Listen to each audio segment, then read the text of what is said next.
Hello, young fellows.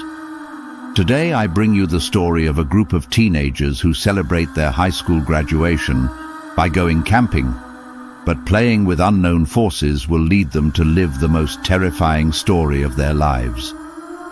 Make yourself comfortable, turn off the light and accompany me to listen to this horror story. My name is Samuel, and what I'm going to tell you was something that I experienced firsthand about 7 years ago. This happened right after I graduated from high school, and although sometimes I think I'm over it, there are many things that I still can't explain to myself yet. But the truth is that most of the time I avoid talking about this because it still follows me, causing much confusion and fear. A few weeks before finishing high school, my friends and I were thinking about how we would celebrate. Most of my classmates were very excited about going camping. Although we had seen each other at school almost every day for 4 years, we were nostalgic that we would no longer see each other after graduating, and some of us want to spend part of the summer together. It was then that Richard, the most excited about this idea, told us that he had some relatives who had a lot of camping experience, and that if we wanted, they would be in charge of organizing everything for us, including being our guides. Most of my classmates agreed. At that time I had been dating Alexandra for almost 3 years. I loved her very much, and of course I was excited to go camping together. That way we could take the opportunity to celebrate our anniversary and her birthday. The last time we had celebrated it was with her family, but this time we could celebrate it just the two of us. Her parents already knew me well, so when we asked for permission to let her go camping, they didn't object. Only her mother approached me discreetly and told me to take care of her daughter. I told her not to worry, that I would take care of her. The plans were that we would spend the entire weekend there and return until Monday afternoon. The plan was to spend 3 nights in the forest, next to a lake. We would have bonfires, horseback riding, we would paddle, in short, everything we could do. I really thought that it would be a unique trip, that we would have a great time, although I was not wrong that it would be unforgettable. One Saturday before our trip, I left Alexandra at her house early, after we went to the movies, because she told me that later she was going out with her friends, Nora and Elizabeth. On Sunday, we just texted each other. Apparently she was feeling a little bad. I let her rest that day so she could recover, but the next day she didn't show up to class. I got a little worried. It was an important week.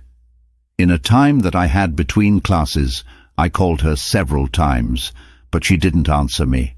I assumed that she was still feeling sick, so I didn't insist anymore. But around midday she sent me a message. Apparently she has had a fever since yesterday, and she was just waiting for her mother to get home from work so she could take her to the doctor. I asked her if she wanted me to accompany her, but she didn't answer me. It seemed strange to me, but I didn't call her until later when I arrived to my house after school. I could barely hear her. She told me that she was still a little sick, that she had a sore throat, but that the doctor had already checked her and had sent her some medications. Apparently it was just a throat infection. She told me she wouldn't go to school so she could recover. I told her to just worry about resting, that everything was going to be fine, and that I would stop by to see her tomorrow afternoon. The next day after school I went straight to her house, but the one who greeted me was her sister. She told me that she was still sick, that she has had a bad night and that she hadn't been able to sleep. I was worried and a little sad for not being able to see her. I didn't think she was that bad. So I said goodbye to her sister and went home somewhat crestfallen, but I still had hope that she would recover for our trip. The following days we were in contact only by messages and calls.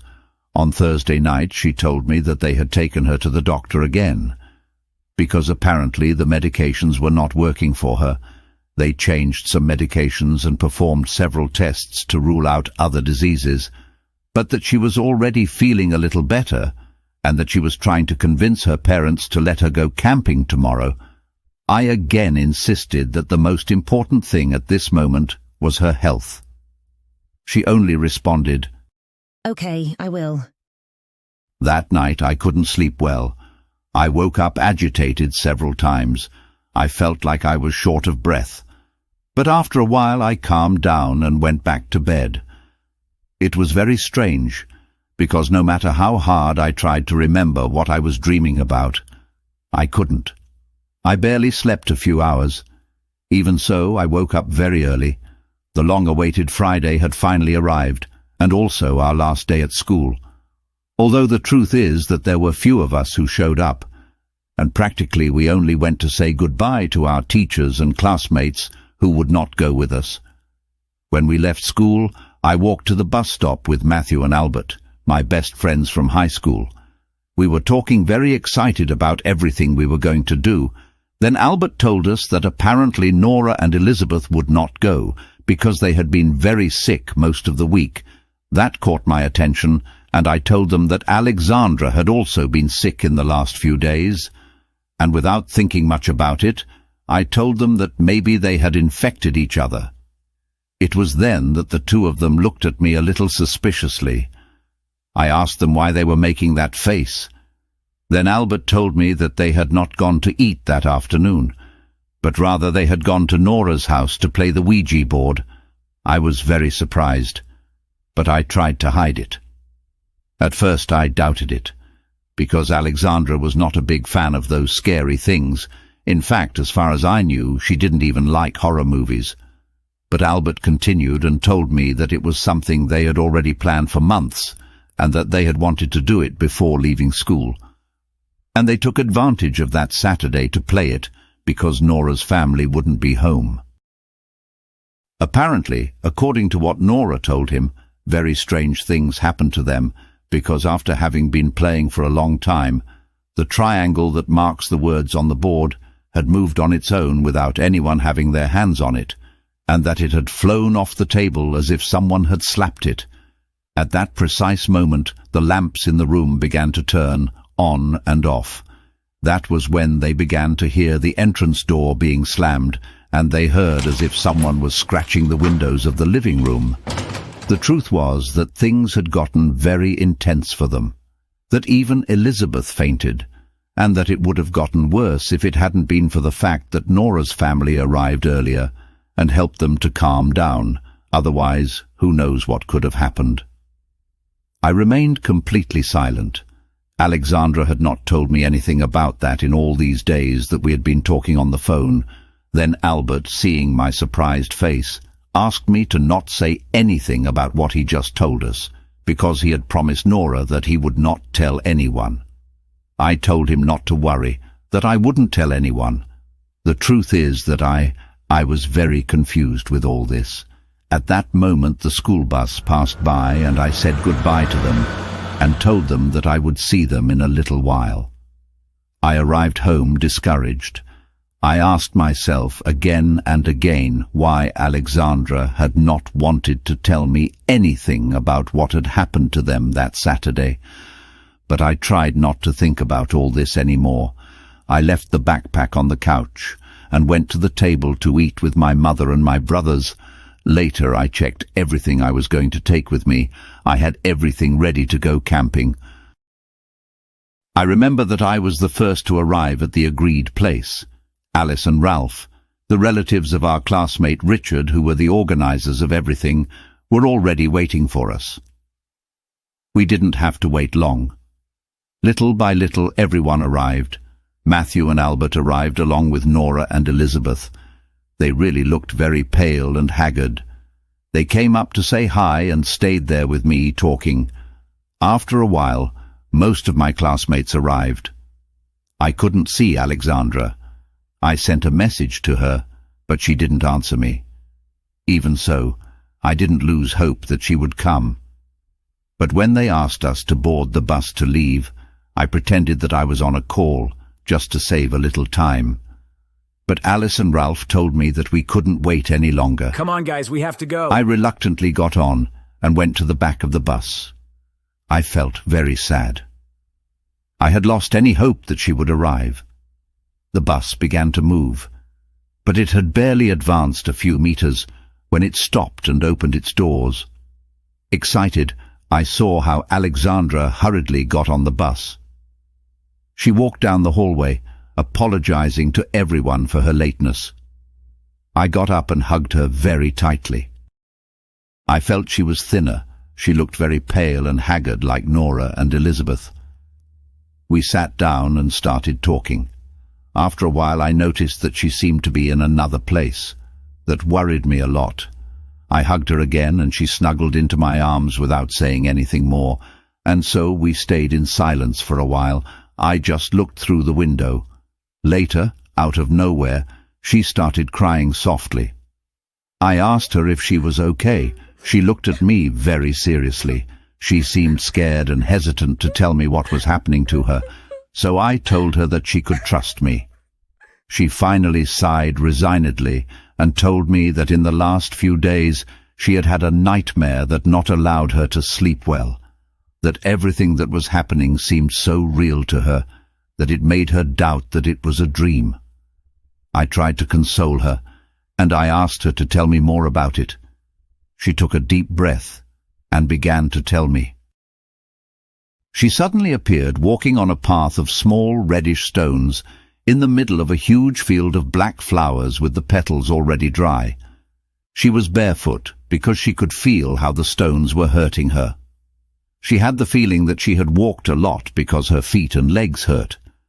Then, when she lifted one of her feet to check it, she realized that she had several open sores on her feet, from which a viscous black liquid was dripping, giving off an intense, rotten smell. Terrified, she let go of her foot, and when she looked up in front of her, on the same path, a huge dry tree appeared, without a single leaf, with a large part of the trunk wrapped in flames, and on one of its longest and thickest branches, the body of a very young woman in a white nightgown, barefoot, with black hair down to her shoulders, appeared hanging by the neck. Her face was completely bruised and with several bleeding wounds on her cheeks, like scratches. Her eyes were closed, and a horrible black tongue was sticking out. Behind her, in the sky, the clouds shine. Suddenly a sound could be heard. A thunder shook everything, and then it started to rain very hard, at the same time that the wind began to swing the body of that young woman in the tree abruptly from side to side. She told me that movement was so hypnotic that she could not take her out of her mind. Seen from above, without expecting it, that woman hanging from the tree opened her eyes and stared at her in such a sinister way that a chill went down her spine, and then that inert body began to convulse and laugh macabrely.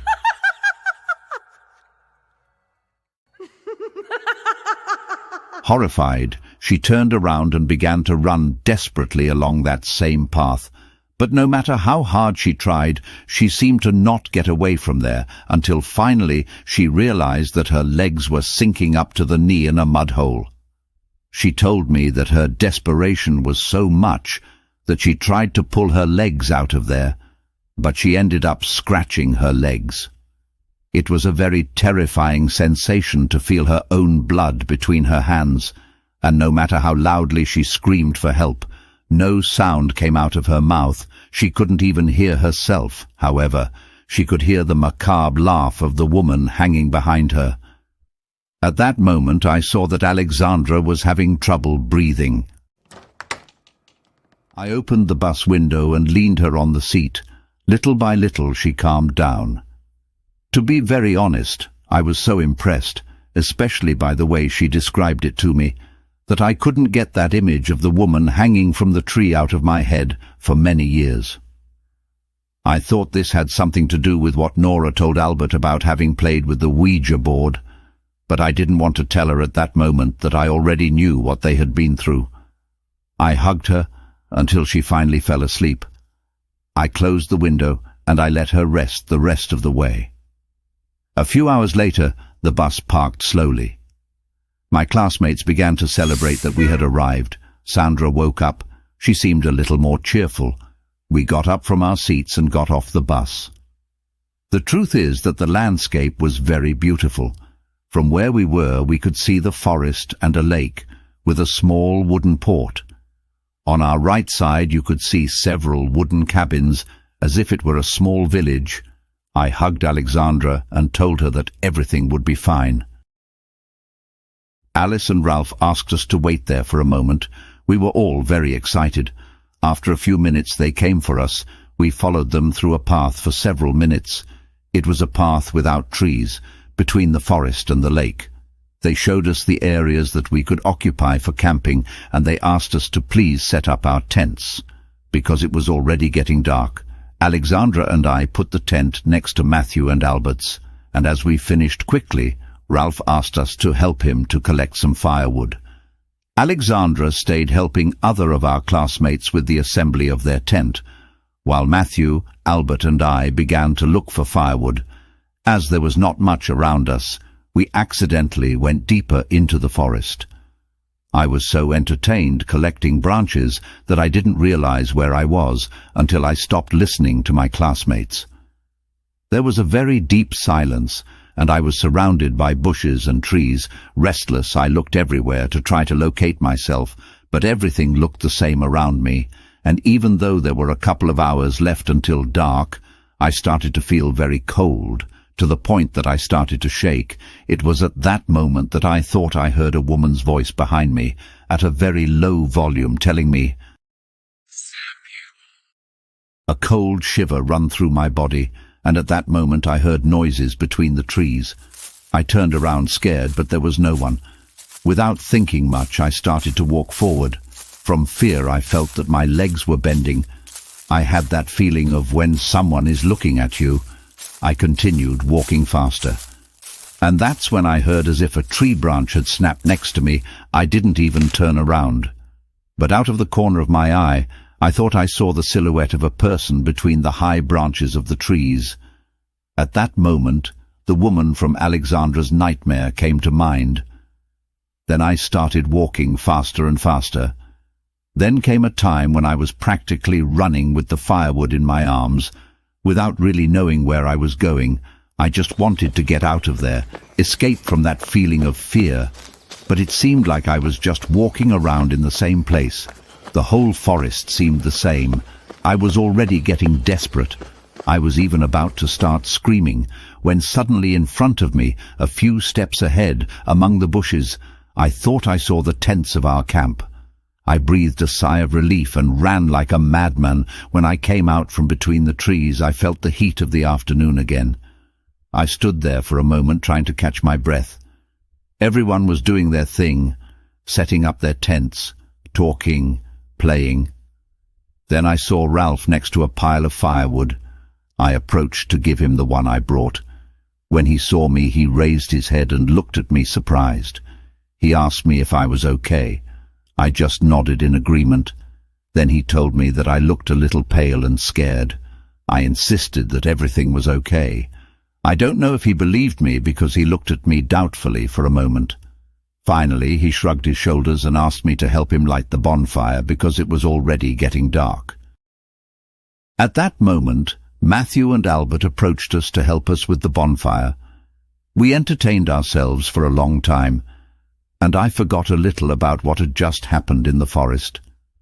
As soon as we finished lighting the bonfire, we were struck by how the sky was flashing. But we didn't hear a single thunderclap. We all stayed looking at the sky for a few minutes. But little by little those flashes went out until everything was calm again. Fortunately, that night it didn't rain on us.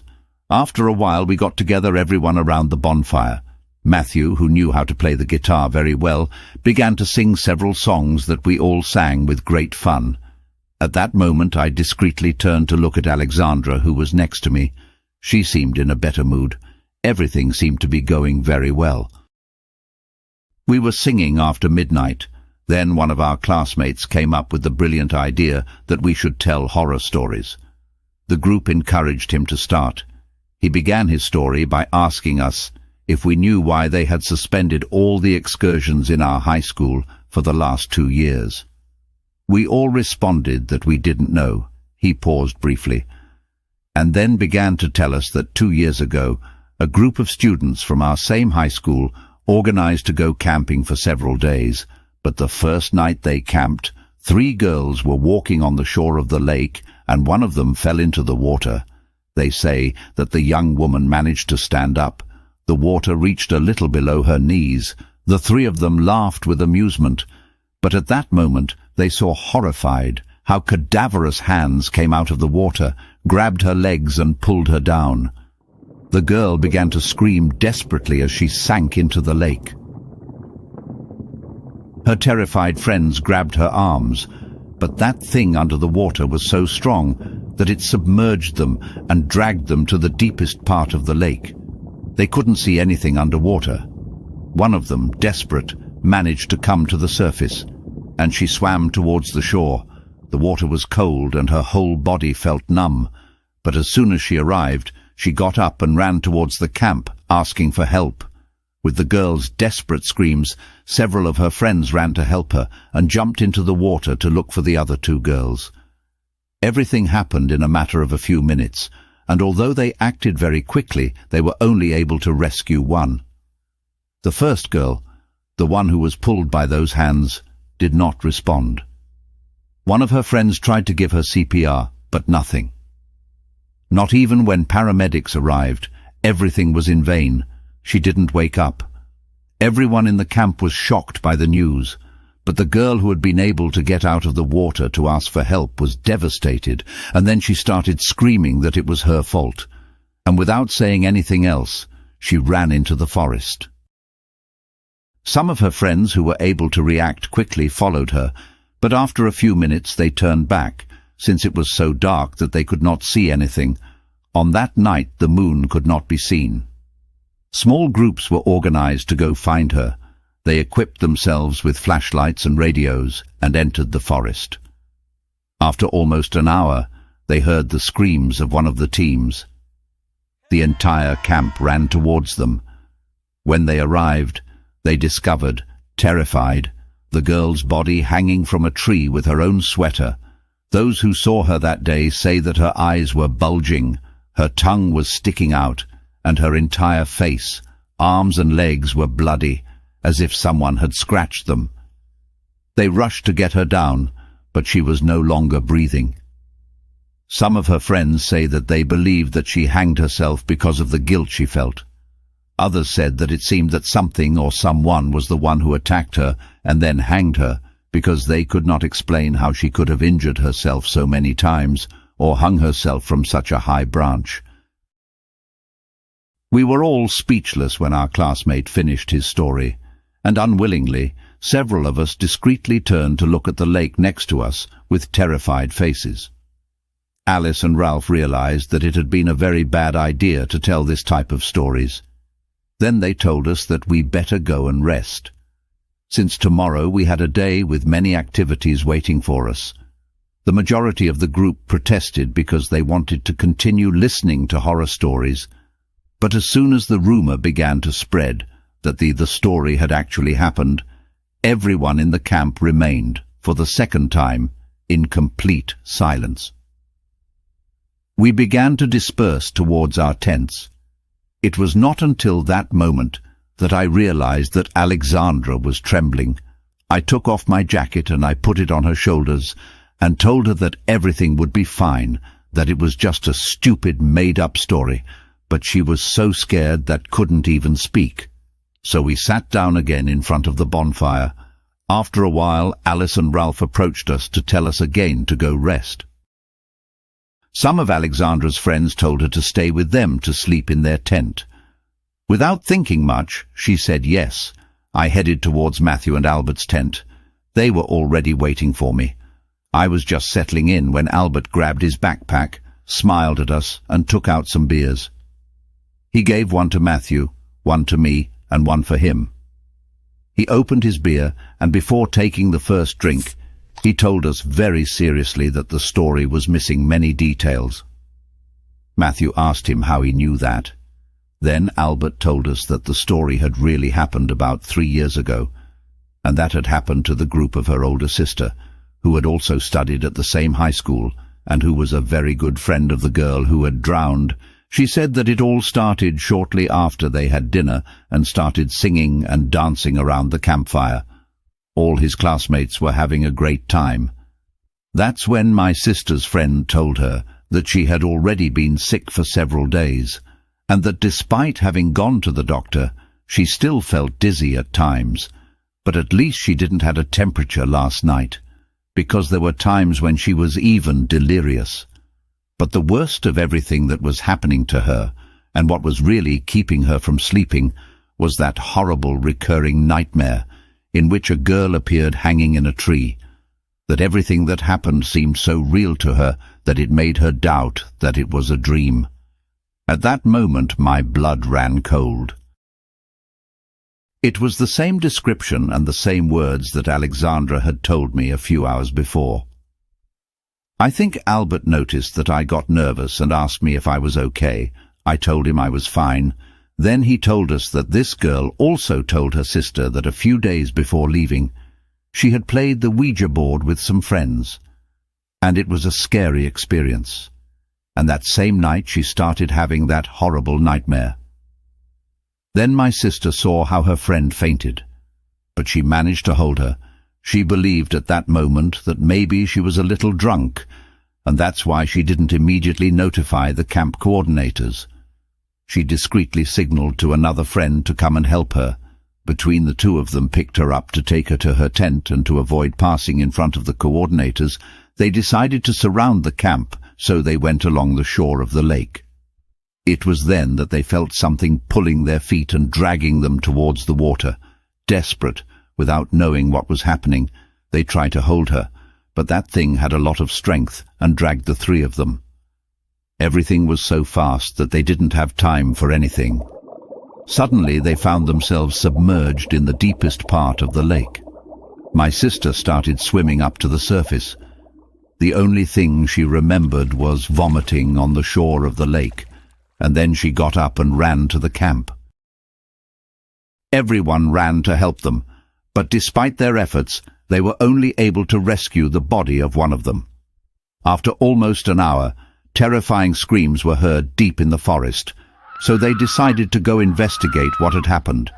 And that was when they found the girl hanging. She was still alive when they took her down, but she'd die in the way to the hospital. No one could explain how she had gotten there. She was supposed to be at the lake. Albert paused to take another sip of his beer. The three of us stayed silent until Matthew started talking about other things. I couldn't stop thinking about everything he just told us, and I started to worry about my girlfriend.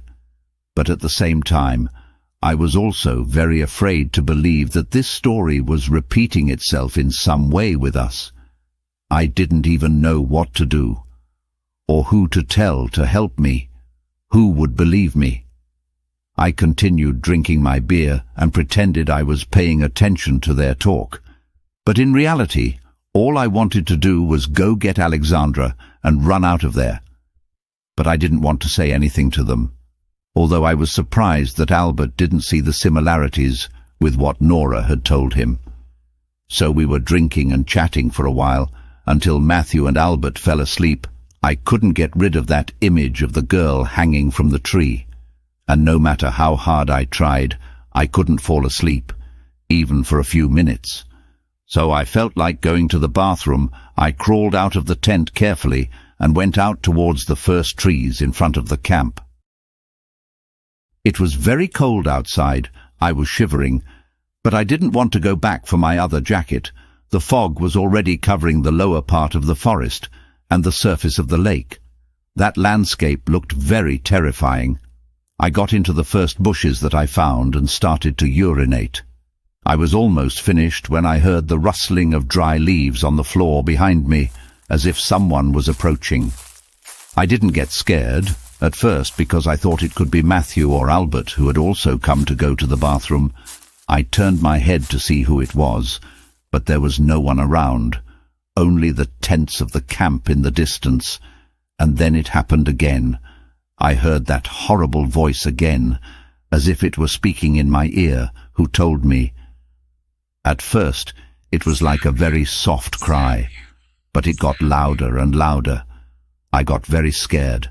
I hurriedly zipped up and turned around as quickly as I could to go back. But then the fog was already behind me. It covered everything, although that was impossible. If just a second ago I could see the camp. Then I began to walk with long strides, without much idea of where to go. I advanced a little, until my feet tripped over a thick branch that I couldn't see, and I fell flat on my face. When I got up and looked ahead, I was on the shore of the lake. How had I gotten there? Scared, I stood up as quickly as I could, but when I wanted to stand up, I felt the floor move. In desperation, I wiped my hands on my shirt and then I removed the mud from my eyes, and that's when I saw her. It was Alexandra. She was walking towards the lake.